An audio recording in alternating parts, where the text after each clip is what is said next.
আজকে আমি আলোচনা করব যে subject, verb, object, be verb, have verb, auxiliary verb, main verb, সংক্ষেপে এই বিষয়গুলো নিয়ে আলোচনা করতে চলেছি। দেখো, সবচেয়ে গুরুত্বপূর্ণ হচ্ছে প্রথমত সাবজেক্ট কাকে বলা হয়, অবজেক্ট কাকে বলা হয়, আর ভার্ব কাকে বলা হয়। সাবজেক্ট হচ্ছে কর্তা, যে কাজ করে সেই হচ্ছে সাবজেক্ট, আর কর্তা যে কাজটা করে সেটা হচ্ছে কর্ম। অতএব কর্মটাও আমাদের খুব গুরুত্বপূর্ণ, কারণ দেখো, কখনো কখনো সেন্টেন্স সাবজেক্ট দিয়ে শুরু হয়, আবার কখনো সেন্টেন্স অবজেক্ট দিয়ে শুরু হয়। তো যদি সেন্টেন্স সাবজেক্ট দিয়ে শুরু হয় তাহলে একটা রুলস আলাদা, আর যদি সেন্টেন্স অবজেক্ট দিয়ে শুরু হয় তাহলে তার রুলস আলাদা। তো এখন আমাদের দুটোই ভালোভাবে জানতে হবে। তো সাবজেক্ট এবং অবজেক্টের গুরুত্বটা খুবই বেশি ইংরেজি বাক্যের ক্ষেত্রে। তো আমরা যদি subject, object, be verb, have verb এবং অক্সিলারি ভার্ব, মডেল ভার্ব আলোচনা করে দিই। তো সাবজেক্ট কাকে বলা হয়, যেটা আমি বললাম যে কর্তাকে সাবজেক্ট বলা হয়, যে কাজ করে সেই হচ্ছে সাবজেক্ট। আর অবজেক্ট হচ্ছে কর্তা যে কাজটা করে সেটা হচ্ছে অবজেক্ট, বা বাংলায় আরও বলা হয় তাকে কর্ম, বাংলাতে তাকে কর্মও বলা হয়। দুটো জিনিস শুরু হয়ে গেল। এবার হচ্ছে কি বি ভার্ব। বি ভার্ব হচ্ছে কি অ্যাম, ইজ, আর প্রেজেন্টের জন্যে, ওয়াজ, ওয়্যার পাস্টের জন্যে, shall be, will be future টেন্সের জন্যে, আর মডেল ভার্বের পর যদি বি ভার্ব বসাতে হয় তাহলে বি বসাতে হবে, যেমন can be, could be, may be, might be, shall be, should be, would be, must be. আবার ডু ডাজ হচ্ছে প্রেজেন্ট, ডিড হচ্ছে পাস্ট। অ্যাম, ইজ, আর এটা হচ্ছে প্রেজেন্ট, ওয়াজ, ওয়্যার এটা হচ্ছে পাস্ট, বিন এটা হচ্ছে থার্ড ফর্ম। হ্যাভ ভার্ব কাকে বলা হয়, হ্যাভ, হ্যাজ, প্রেজেন্ট আর হ্যাড হচ্ছে পাস্ট। এই তিনটে হচ্ছে হ্যাভ ভার্ব। ভার্বগুলো মেন ভার্ব হিসাবে ইউজ হতে পারে। তো যখন মেন ভার্ব হিসাবে ইউজ হবে তখন তাদের মানে থাকবে। যেমন ধরে নাও, আই অ্যাম প্লেয়িং, আমি খেলছি। তো এখানে খেলার মানে আছে, ইজের মানে নেই, অ্যামের মানে নেই। হি ইজ রিডিং, সে পড়ছে, এখানে পড়ার মানে আছে, এখানে ইজের মানে নেই। কিন্তু যদি বলা হয় আই অ্যাম এ স্টুডেন্ট, আমি হই ছাত্র, তাহলে এখানে দেখো হওয়া, অ্যাম, ইজের মানে হচ্ছে কি হওয়া, তার নিজস্ব এখানে মানে আছে। তারপর দেখো, সে হয় একজন টিচার, তো হি ইজ এ টিচার, তো সে হয় টিচার, তো এখানে হচ্ছে সে হয় টিচার, এখানে ইজের মানে আছে। তো দেখবে এই যে অক্সিলারি ভার্বগুলো, এরপর যদি কোনো একটা ভার্ব থাকে তাহলে সেগুলো অক্সিলারি ভার্ব, আর যদি এদের পরে কোনো ভার্ব না থাকে তাহলে হচ্ছে এরা নিজেই মেন ভার্ব। যেমন হচ্ছে আই হ্যাভ ইটেন, আমি খেয়েছি, এখানে খাওয়ার মানে আছে, হ্যাভের কোনো মানে নেই। কিন্তু যদি বলা হয় আই হ্যাভ এ পেন, আমার একটা কলম আছে, এখানে আছে, হ্যাভ হ্যাজ মানে যেমন আছে, তার এখানে মানেটা হচ্ছে আছে। অতএব হ্যাভ হ্যাজের এখানে নিজস্ব একটা ফর্ম আছে। তো আমাদের হ্যাভ হ্যাজের এটা হচ্ছে অক্সিলারি ভার্ব হিসাবে ব্যবহার হতে পারে, আবার মেন ভার্ব হিসাবে ব্যবহার হতে পারে।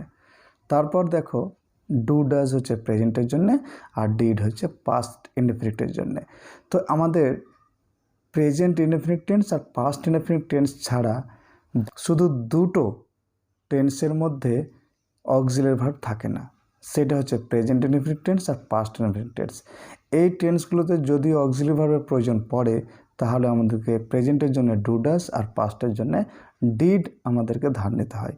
যেমন ধরে নাও, আমি খেলি, আই প্লে। কিন্তু যদি এটাকে নেগেটিভ করি তাহলে কি করতে হবে, আই ডু নট প্লে, এখানে ডু সাবজেক্টটাকে ধার নিলাম। কিন্তু যদি প্রেজেন্ট কন্টিনিউয়াসে হতো, আই এম প্লেয়িং, এখানে অ্যাম আছে অক্সিলারি ভার্ব, তারপর এখানে তার জন্য আমাদেরকে কোনো অক্সিলারি ভার্ব ধার নিতে হবে না। তো আই অ্যাম নট প্লেয়িং, এখানে আমরা নটটাকে অ্যামের পরে বসিয়ে দিতে পারবো। কিন্তু শুধু সাবজেক্টের পরে অ্যাম, ইজ, আর বসানো, নট বসানো যাবে না। তার জন্য প্রেজেন্ট ইনডেফিনিট টেন্সও নেই বলে আমরা ডু বা ডাজ ধারবো। যাই হি ডাজ নট প্লে, সে খেলে না। তেমন হচ্ছে আমি খেলিনি, আই ডিড নট প্লে, আমি খেলেছিলাম, আই প্লেড। এখানে দেখো আমি তারপর ভার্ব, কিন্তু এখানে কোনো অক্সিলারি ভার্ব নেই। কিন্তু ওখানে যদি আমি নেগেটিভ কিংবা ইন্টারোগেটিভ সেন্টেন্স তৈরি করার জন্যে আমাদের অক্সিলারি ভার্বের প্রয়োজন হবে, সেটা হচ্ছে ডু বা ডাজ, আর পাস্টের জন্য হচ্ছে ডিড। তাহলে মনে রাখতে হবে এই সমস্ত জিনিসগুলোকে, আর বাকিগুলো সব জায়গাতে কিন্তু আছে। এই হচ্ছে। এইবার আমরা যেটা আলোচনা করতে চলেছিলাম সেটা হচ্ছে সাবজেক্ট এবং অবজেক্টের গুরুত্বটা নিয়ে। দেখো, সেন্টেন্স কখনো সাবজেক্ট দিয়ে শুরু হয়, কখনো সেন্টেন্স অবজেক্ট দিয়ে শুরু হয়। তো যদি সেন্টেন্সটা সাবজেক্ট দিয়ে শুরু হয় তাহলে তাকে অ্যাক্টিভ ভয়েস বলা হয়, যদি অবজেক্ট দিয়ে শুরু হয় তাহলে সেটাকে প্যাসিভ ভয়েস বলা হয়। তবে একটা জিনিস মনে রাখতে হবে যে আমরা যখন ইংলিশে সেন্টেন্স তৈরি করতে যাব তখন সাবজেক্ট বা অবজেক্ট দিয়ে আমাদের সাবজেক্ট দিয়ে শুরু হয়, কখনো অবজেক্ট দিয়ে শুরু হয়। তাহলে সাবজেক্ট দিয়ে যদি সেন্টেন্স শুরু হয় তাহলে তার সেন্টেন্স স্ট্রাকচার আলাদা হবে, যদি অবজেক্ট দিয়ে সেন্টেন্স শুরু হয় তাহলে তার সেন্টেন্স স্ট্রাকচার আলাদা হবে। তো এবার আমরা একটু আলোচনা করে দেখি যে সাবজেক্ট কী করে বুঝবো যে এটা সাবজেক্ট দিয়ে শুরু হয়েছে না এটা অবজেক্ট দিয়ে শুরু হয়েছে। তো কোনো সেন্টেন্স যদি শুরু হয় সাবজেক্ট দিয়ে তাহলে আমরা কী করে বুঝবো? যদি দেখা যায় সেন্টেন্সে কর্তা নিজেই আছে তাহলে সেটা হচ্ছে সাবজেক্ট, কিন্তু যদি কর্তা না থেকে যদি কর্ম দিয়ে সেন্টেন্সটা শুরু হয় তাহলে সেটা বুঝে নিতে হবে এটা অবজেক্ট দিয়ে হয়েছে শুরু। তবে আমরা তবুও কীভাবে বুঝবো? তবুও আমরা একটা বলে দিই যে দেখো, কাজটা কে করেছে, উত্তর দিয়ে যদি তার কর্তাটা যদি আমরা পেয়ে যাই তাহলে বুঝবো এটা সাবজেক্ট। কিন্তু কী বা কাকে দিয়ে প্রশ্ন, ভার্বকে কী বা কাকে দিয়ে প্রশ্ন করলে যেটা উত্তর পাওয়া যায় সেটাই হচ্ছে অবজেক্ট। ভার্বকে কী বা কাকে দিয়ে প্রশ্ন করলে যেটা উত্তর পাওয়া যায় সেটাই হচ্ছে অবজেক্ট। অতএব কাজটি করা হবে, কি করা হবে? কাজটি হচ্ছে অবজেক্ট। তাহলে এখানে দেখো কে করবে সেটা কোনো উল্লেখ নেই, অতএব এখানে সাবজেক্ট নেই, এখানে অবজেক্ট আছে।